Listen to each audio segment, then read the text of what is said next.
السلام علیکم ورحمۃ اللہ وبرکاتہ. پیاری بہن وعلیکم السلام ورحمۃ اللہ وبرکاتہ. آپ کیا کام کرتے ہو؟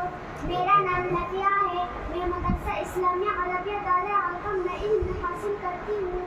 میں آپ سے چند سوالات کرنا چاہتی ہوں. ضرور کیجیے، انشاءاللہ جوابات دینے کی کوشش کروں گی. اچھا بتلائیے کہ نماز تہجد کسے کہتے ہیں اور اس کی کتنی رکعت ہے؟ تہجد کی نماز رات کے آخری حصے میں صبح صادق سے پہلے پڑھنی چاہیے. اس کی 2 رکعات کا جو 4 رکعت سے 12 رکعت ہے. مغرب کی نماز کے بعد جو نماز پڑھی جاتی ہے مغرب کی نماز سے فارغ ہو کر جو نماز پڑھی جاتی ہے اس کو عوابین کی نماز کہتے ہیں اور اس کی 6 رکعت سے 20 رکعت ہے.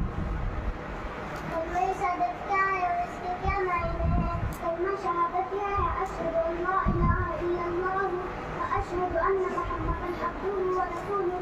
یعنی گواہی دیتی ہوں اللہ تعالیٰ کے سوا کوئی معبود نہیں اور گواہی دیتی ہوں اللہ تعالیٰ محمد صلی اللہ علیہ وسلم اور اس کے بندے اور اس کے رسول ہیں. آخر میں یہ بھی بتلائیے کہ تعامل کب اور کس طرح کیا جاتا ہے؟ ہماری مسافرت مقدس مقدور تقوانی نظمے کی صورت میں تعین کیا جاتا ہے. یعنی پاک مٹی یا ڈلے پر ہاتھ مار کر ایک دفعہ چہرے پر پھیر لے اور دوسری دفعہ ڈلے پر ہاتھ مار کر دونوں کو منہ تک پھیر لے. ماشاء اللہ آپ نے بہت تسلی بخش کے بات کیا.